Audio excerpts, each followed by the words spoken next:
ada sekumpulan peneroka ataupun pengawal pulau tersebut meninjau sekitar kawasan pulau tersebut. Semasa diorang tinjau, diorang dengar ada someone yang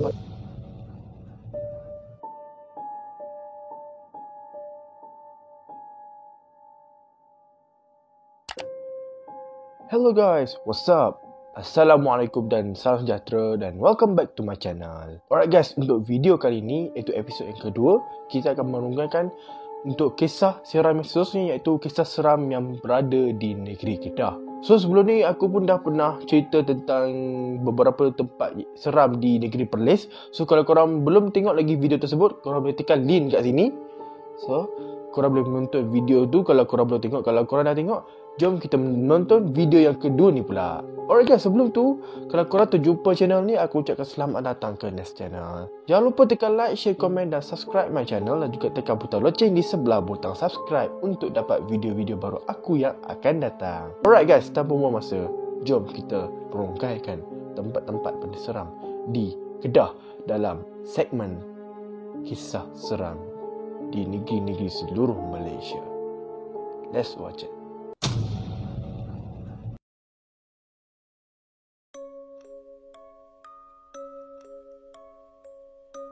Pulau Daya Bunting di Langkawi, Kedah. Di pulau tersebut jugalah ada tasik yang mempunyai kedalaman 12 meter.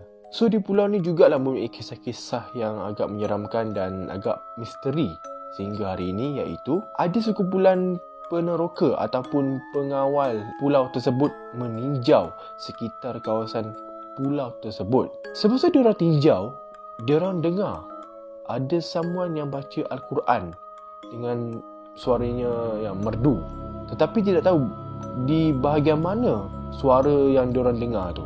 Ada juga yang mengatakan bahawa diorang nampak ada sekelibat seorang perempuan berbaju putih seumpama seperti Pontianak sedang berjalan daripada pulau tersebut menuju ke jeti. Tetapi bila diorang berada di kawasan jeti, perempuan tu tak nampak dah hilang dari pandangan. Ada juga satu hari, pekerja yang bekerja di jeti Pulau Daya Bunting tu juga pernah ditampar oleh sesuatu yang tidak tahu dari mana. Sometimes bila dia tengah bekerja, walaupun waktu tengah hari kot waktu tu, tetapi dia didampar secara tiba-tiba. Dan kadang-kadang bila dia ditampar, dia kadang-kadang terjatuh. Tapi tidak jatuh dalam air lah, dia terjatuh, dia tertembam. Dan dia rasa pelik. Sehingga hari ni, siapa yang ditampar dia? So itu pun menjadi misteri sehingga hari ini. Tasik Pedu di Kedah. Tasik ni dulu pada tahun 2005 pernah mengalami kemarau yang agak teruk sehingga menyebabkan kedalaman Tasik Pedu tu makin lama makin kurang. Memang kurang gila lah. Dia macam kadang-kadang bila kita berdiri kat tengah-tengah tasik tu, paras dia boleh capai maybe bawah paras pinggang je, ataupun kadang-kadang sampai paras lutut je. So semasa waktu kemarau tu lah, bila Tasik Pedu tu menurun, dia punya paras air pun semakin berkurangan. Anda akan nampak ada sesuatu kawasan yang pernah ditenggelami semasa air tu naik. Dan kalau nampak semasa waktu kemarau tu, termasuk kubur lama yang telah dijumpai hampir 200 tahun lalu. Tetapi bila setiap kemarau, bila air dia makin kurang, korang akan nampaklah kawasan perkuburan tu. So bila nampak je kuburan tu, ialah ramai yang buat tahlil, baca Yasin serta agar kubur tu, maksudnya mayat-mayat yang telah ditanam di kawasan perkuburan tersebut sentiasa berada di kalangan orang-orang beriman. Dan di sebalik misteri Tasik Pedu tu tersebut, ada kisah yang mengatakan bahawa ada yang menjumpai ikan besar di kawasan Tasik Pedu tersebut. Namun kisah tersebut tidak dapat dirungkaikan sehingga hari ini. Dan di Tasik Pedu tu juga lah ada resort yang aku pernah share di video sebelum ni, dah lama dah. So kalau korang belum tengok video tu, korang boleh tekan kat sini. Tempat-tempat benda seram di Malaysia. So di Tasik Pedu ni jugalah ada satu resort yang bernama Pedu Resort. So di Pedu Resort ni jugalah ada mempunyai banyak chalet-chalet, tetapi ada dia kata resort tersebut telah ditinggalkan dan terbengkalai begitu saja sebab kurang pelancong. Sebab di situ pun jarang nampak pengguna-pengguna jalan raya yang melalui kawasan tersebut untuk menginap ke apa ke, sebab resort tu pun lama dah tutup. So di Pedu tu jugalah mempunyai misteri-misteri yang agak ganjil sehingga hari ini kita tidak dapat dirungkaikan. air terjun Tupah yang berada di daerah Merbuk di Kedah, dan juga dia berada di kaki Gunung Jerai. So di air terjun ni juga ada beberapa kisah misteri yang telah diceritakan oleh masyarakat, iaitu ada sekeluarga yang mandi di kawasan air terjun tersebut, dan diorang nampak ada seorang budak perempuan yang lingkungan umur 13 tahun mandi kat situ, dan dia macam terjatuh dari bahagian atas air terjun tu. Dia terjatuh dan dia menyusuri, dia hampir lemas. So keluarga tu juga cuba menyelamatkan perempuan tu, dan akhirnya dapat, dan hampir-hampir budak perempuan tu mati. Apabila sekeluarga tu dah menyelamatkan perempuan tu, so diorang pun tanya kat budak perempuan tu. So diorang tanya dia, "Adik, kenapa tadi macam terjatuh di atas tu, kenapa? Tadi kenapa adik macam hampir lemas, terjatuh di sesuatu je?" So budak perempuan tu pun jawab, "Tadi ada someone yang tolak saya daripada atas. Dia tolak saya jatuh sampai saya hampir lemas tadi." So satu keluarga tu pun terkejut. Dia kata, "Oh ya ke?" So budak perempuan tu pun alhamdulillah dia rasa selamat, dan dia pun diberi rawatan sebab ada sedikit kecederaan ketika dia terjatuh dan juga hampir lemas tadi. Budak perempuan tu juga telah kata kepada keluarga tu juga bahawa semua yang tolak dia, dia tolak di bahagian kepala dia, jatuh dalam sungai tu, ke air terjun tu, supaya dia lemas. Padahal kalau korang tengok, kalau korang pergi mandi kat sana pun, air terjun dia berada di paras pinggang. Itu pun paling maksimum. Ada juga pengunjung, apabila diorang dah mandi-mandi, diorang dah habis semua tu kan, bila diorang balik, ada salah seorang ahli keluarga yang akan bermimpi seolah-olah macam diorang macam terbayang ada seorang nenek tua yang keluar dari sisa kumbahan di kawasan air terjun tersebut. Ada juga kisah yang mengatakan bahawa ada juga yang dirasuk apabila telah pulang dari mandi-mandi dekat air terjun Tupah tu tersebut. Kesahihannya tidak dapat dipastikan sehingga hari ini, dan air terjun Tupah masih lagi menjadi tempat yang paling misteri di Malaysia. Tetapi selamat untuk mandi-mandi di sana juga, kerana kita pun tidak tahu seberapa banyak mana kesahihan yang telah diceritakan oleh masyarakat-masyarakat yang telah pergi ke sana ataupun yang telah melaluinya dengan pelbagai yang telah melaluinya. Dan ada juga yang telah melaluinya dengan pelbagai cabaran dan juga pelbagai ujian yang telah diorang lalui sepanjang diorang pergi ke air terjun tu. Lepas mandi-mandi ada yang kena juga. So itu antara cerita-cerita yang telah diceritakan oleh masyarakat-masyarakat setempat tentang air terjun Tupah. Lebuh Raya Kulim Bali. Lebuh Raya ini menghubungkan dari bersebut Pulau Pinang ke Kota Baru di Kelantan. Apabila korang sampai ke daerah Baling, apabila korang ada menggunakan satu simpang yang menuju ke Pekan Baling, kalau korang perasan di simpang 3 akan ada red ke Kota Baru, Grik ke apa semua. Kalau ke kiri untuk ke Pekan Baling dan juga Kolam Air Panas. So bila korang nak pergi ke Baling tu, bila korang masuk ke kiri, bila korang guna je jalan tu, terutamanya pada waktu malam, aku sarankan elakkan berhenti kalau korang nampak mana-mana gerai. Kerana kalau korang berhenti di gerai tu, maknanya anda berhenti di gerai yang tidak dapat dilihat dengan mata kasar. Kerana apa? Ada satu kisah diceritakan oleh orang-orang luar yang dikatakan pengkaji yang datang ke Baling Kedah untuk membuat kajian di sesuatu kawasan yang diorang pilih lah. Selepas diorang dah habis buat kerja tersebut, diorang pun nak balik ke homestay untuk diorang nak lihat mana-mana semua tu kan. Bila diorang dah bersiap semua tu, diorang pergi ke satu gerai yang berhampiran dengan homestay tersebut. Gerai tu juga berhampiran dengan highway yang diorang lalu tadi. Diorang pergi ke kedai makan tu dan diorang order macam biasa, tapi yelah tengok pelanggan pun tak berapa nak ramai. So diorang order, yelah tak ada orang, order lah. So bila diorang dah order, dah makan-makan semua tu, diorang balik ke homestay dan tidurlah pada waktu malam tu. Namun pada awal paginya, apabila diorang bersiap untuk pergi ke tempat kerja, diorang perasan gerai yang diorang pergi semalam hilang dan tak ada langsung dekat kawasan tapak tersebut. Padahal semalam tapak tu jugalah diorang pergi makan semalam. Tetapi diorang makin heran, mana kedai semalam? Semalam memang kami pergi semalam. Takkan tokek kedai tu dah buang kayu papan semua tu kot. So diorang pun heran, mana kedai tu? Sebenarnya sebelum diorang singgah kedai tu, ada pakcik tu menegur. Dia kata, Nak ni dari mana? Lepas tu diorang kata, diorang dari KL contoh lah, diorang daripada luar. So pakcik dia kata, Nak, kalau nak lalu jalan ni, kalau korang nampak ada beberapa gerai ataupun gerai-gerai mana-mana di tepi jalan ni, pakcik jangan berhenti. Sebab ramai orang luar dah kena. Tapi masa tu, diorang tak percaya lagi. So, diorang pun endahkanlah. Tetapi bila lepas diorang kena, diorang jumpa balik kat pakcik tu. Dan diorang tanya pakcik tu, "Pakcik, mana kedai semalam? Semalam kami makan kedai tu. Tapi kedai tu tak ada pula. Takkan toke kedai tu dah buka papan ni semua dah habis roboh kot?" Dan pakcik tu pun cakap, Pakcik dah bercakap hari tu, nak. Pakcik dah cakap dah. Jangan berhenti bila waktu malam tu utamanya. Tapi anak-anak degil. Kenapa tak nak dengar cakap pakcik? Pakcik dah cakap dah hari tu. Jangan berhenti. Tapi anak nak berhenti. Ini maknanya anak-anak makan di warung yang tak dapat dilihat dengan mata kasar ataupun mana-mana orang pun. jadi diorang makan di gerai yang kita pun tak nak nampak gerai tu. Jadi diorang tanya balik kat pakcik tu, "Pakcik, kenapa penduduk tempat ni tak berapa nak berhenti kat gerai tu, pakcik?" So pakcik tu pun jawab, Nak, kami penduduk kat sini dah biasa ni macam ni. Kami dah tahu dah macam mana. Cuma kamu je orang luar tak tahu lagi.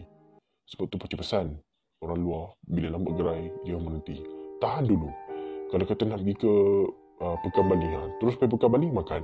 Ataupun mana-mana kedai yang jauh sikit daripada gerai yang korang pergi semalam, korang berhenti dekat kedai tu. Tapi di lorong ni ataupun di highway ni, korang jangan berhenti. Sebab apa? Sebab kita tak tahu apa yang berlaku lepas korang makan tu. So diorang pun terkejut dan akhirnya diorang pergi kerja macam biasa. Itu adalah kisah seram yang telah diceritakan oleh sekumpulan pengkaji yang telah membuat kajian di Balai Kedah. Diorang dah makan kat kedai tu, tetapi esoknya tak ada. So diorang makan dengan siapa tu? Jalan Sungai Ular, Kulim, Kedah. Jalan ni menghubungkan antara Kulim dan juga Serdang, dan ada juga jalan yang menghubungkan dari Serdang ke Selama di Perak.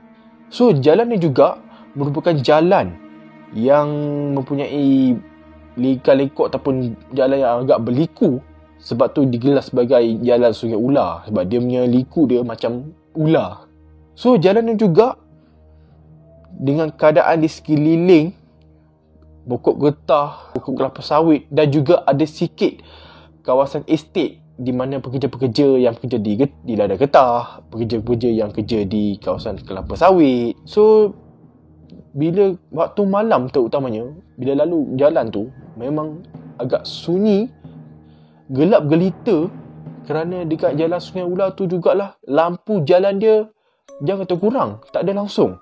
Dia bergantung pada lampu kenderaan yang melalui jalan tersebut. Dan juga ada kisah yang telah diceritakan oleh penduduk-penduduk di sekitar Kulim, Serdang dan juga penduduk-penduduk di Selama di Kedah ataupun di Perak. Ada satu kisah menceritakan bahawa ada seorang pekerja dari rumahnya di Serdang menuju ke Kuliah High-Tech. Dipendekkan cerita, apabila dia melalui kawasan tersebut, lagi-lagi bila dia balik dari waktu kerja, pukul 10 malam dia balik, motornya hampir terbabas kerana dia tidak sempat break dekat persimpangan yang berhampir dengan kawasan gaung. Laluan dia agak susah untuk lalui, lagi-lagi pada waktu malam, kerana dengan keadaan gelapnya, dengan jalan berliku-liku, banyak selekoh. Kalau ada kawasan yang paling terdekat pun kawasan estate, itu pun tak tahulah boleh tolong ke tak. Dia juga pernah nampak ada kelibat putih berterbangan di sekitar pokok getah melalui cahaya motosikal yang agak sama-sama. Dan juga dia pun pernah nampak ada seorang perempuan yang mendukung anaknya dengan berpakaian dia berpakaian yang agak lusuh di tepi jalan, iaitu kawasan yang di mana motornya hampir terbabas. Jadi Jalan Sungai Ular ni pun dikaitkan dengan Pontianak juga. So kesahihan untuk kisah Jalan Sungai Ular ni sehingga sekarang tidak dapat dipastikan sama ada betul ataupun tidak, wallahualam, hanya Allah yang mengetahui. So bila korang lalu jalan ni, especially pada waktu malam, berhati-hati kerana ada yang akan memandang kita melalui jalan tersebut. Gunung Jerai merupakan gunung paling tertinggi di negeri Kedah dengan mempunyai ketinggian setinggi 1127 meter di atas paras laut. Dia juga mempunyai berbagai jenis kisah dan juga mitos, antaranya kedatangan Raja Bersiong. Ada batu besar di puncak Gunung Jerai yang menyerupai kapal Maharaja Mahawangsa yang dikatakan telah disumpah oleh Sang Kelembai. Dan juga kisah ada beberapa penempatan orang-orang bunian yang berada di sekitar puncak Gunung Jerai. Di Gunung Jerai juga memang tidak asinglah bagi penempatan bunian kerana kawasan hutan kan. Ada kisah yang mengatakan bahawa dalam perjalanan menuju ke puncak Gunung Jerai, mereka akan ternampak ada kelibat seperti orang bunian. Tetapi orang bunian ni dia akan menjelmakan diri mereka dalam pelbagai rupa dengan banyak jenis-jenis yang diorang akan menjelma kepada mangsa, termasuk menjelmakan diri mereka sebagai perempuan yang sangat cantik seperti puteri dan juga gaya yang disukai ataupun ditakuti oleh mangsa tersebut. Dan ada juga yang mengatakan bahawa apabila anda menuju ke lebih tinggi di puncak Gunung Jerai, anda akan nampak ada satu batu yang menyerupai kapal Maharaja Mahawangsa yang dikatakan telah disumpah oleh Sang Kelembai. Di puncak Gunung Jerai itu jugalah ada beberapa kisah-kisah yang agak menyeramkan yang telah diceritakan oleh masyarakat-masyarakat yang berkunjung ke sana ataupun yang berada di sekeliling puncak Gunung Jerai tersebut, mengatakan bahawa ada yang dirasuk ataupun ada yang datang ke sana apabila diorang sekeluarga, one family datang ke resort tu. Aku tak sebutkan nama resort tu. Di puncak Gunung Jerai ada pelbagai jenis resort, tetapi aku tak sebut nama resort ni kerana aku tak nak diorang punya business punya tourism hancur lah. So aku akan rahsiakan nama tu. So resort ni dulunya ada satu keluarga datang dari KL lah. Keluarga ni datang ke Gunung Jerai untuk bercuti. Macam biasa nak puncak Gunung Jerai, and then diorang check in semua, diorang berehat masuk dalam homestay tersebut ataupun resort tu untuk diorang tenangkan fikiran apa semua tu kan. Tapi pada malam tu ada seorang budak perempuan yang dikatakan anak diorang keluar bermain buaian pada waktu tengah malam. So diorang pun tanya, mana anak seorang lagi? Lepas tu nenek diorang nampak, tu siapa tu? Lepas tu anak seorang lagi dia kata, ayah, kakak dekat luar. So ayah dia pun keluar. So ayah dia pun nampak anak dia bermain buaian, tetapi di sebelah buaian tu ada lagi buaian, tetapi dia menghayun, tak ada orang. So bila ayah dia berdekati anak dia yang nama dia Lydia lah, so kita panggil dia Lydia. So anak dia dekat dia, kenapa anakku kat sini? And then ayah dia pun panggil nama Lydia dengan kuat, Lydia! So anak dia buat tak tahu je anak dia. Anak dia panggil, Lydia, ayah panggil kenapa tak dengar? Lydia! Tak menyahut juga. So anak dia tak menyahut, ayah dia pelik. Aku dah menjerit, kenapa dia tak menyahut? So bila anak dia toleh, and then ayah dia cakap elok kat dia, Lydia, anaknya sayang, mana sini? Bila Lydia pusing kepala dia, masa dia bayu dia kepala ke arah sini, ayah dia daripada sini. And then bila Lydia pusing kepala dia, muka dia pucat, mata dia warna putih. Ayah dia, astagfirullah anakku. Dan di sebelah dia tak pasti siapa yang mengayunkan buaian tersebut di kawasan resort tersebut. Kulim Mall. Kulim Mall ni dah lama ditinggalkan, hampir lebih 20 tahun. Mall ni terletak, kalau korang perasan, kalau siapa duduk di Kulim, anda akan perasan TMB Kulim dan dia berada di bahagian atas. So bila korang naik ke atas, Kulim Mall tu berada di atas tu. Sebenarnya Kulim Mall ni dah lama ditinggalkan, cuma sebelum ni ramai tak tahu yang Kulim ni pun ada bangunan-bangunan yang berhantu dan juga bangunan yang telah ditinggalkan. So ada banyak geng-geng lah, tim paranormal telah pergi ke sana untuk diorang nak tinjau apa yang nak cari kesahihan dan juga kebenaran tentang bangunan mall di Kulim tersebut. Ada satu tim, diorang buat macam uji nyali di tingkat atas Kulim Mall, dan diorang perasan ada kelibat seperti pontianak di atas puncak bangunan tersebut. Bila diorang nampak, cuma diorang nampak dalam beberapa saat saja, and then pontianak tersebut hilang dari pandangan mata. Dan tim tu pernah tanya dekat penduduk sekeliling Gulimau tu, diorang katanya bangunan ni dah lama ke? Dia kata ya, bangunan ni dah hampir lebih 20 tahun. Dulu ni Kulim Mall ni adalah mall paling famous lah. Antara dulu Kulim ada 2 mall, iaitu Minat dan juga di Kulim Mall tu. Kulim Mall ni ibarat macam Kulim Central sekarang lah, dia macam tu. Tapi sekarang ni Kulim Central dah jadi yang baru. Dan Kulim Mall tu lah yang telah lama ditinggalkan. Seperti korang tengok kat sini, gambar dia. Itu adalah gambaran mall sekarang. Kalau kau tengok dalam ni pun, dia tak silap saya ada 5 tingkat. Tapi memang dalam ni memang habis, memang teruk. Eskalator rosak dengan ceiling pecah. Ada serpihan-serpihan dekat dinding, iaitu serpihan macam rekahan sikit lah. So disebab lama dah tinggalkan kan, hampir lebih 20 tahun mall tu. Alright guys, terima kasih kerana menonton video aku. Dan aku harap sesiapa yang ingin datang ke Kedah, itu pun kalau nanti sendiri dibenarkan, kalau korang datang ke Kedah, boleh datang, tetapi berhati-hati bila aku sebut contoh macam Gunung Jerai, Wilayah Bunting. Tempat-tempat tu masih ramai lagi yang pergi sampai sekarang, tetapi perlu berhati-hatilah supaya untuk keselamatan kita bersama. So aku harap kalau korang yang nak ke tempat-tempat berhantu ni, kalau boleh elakkanlah. Melainkan kalau macam jalan Sungai Ula, jalan Kulim tadi tu, boleh lalu, cuma berhati-hati macam aku cakap tadi lah, untuk kita punya kegunaan.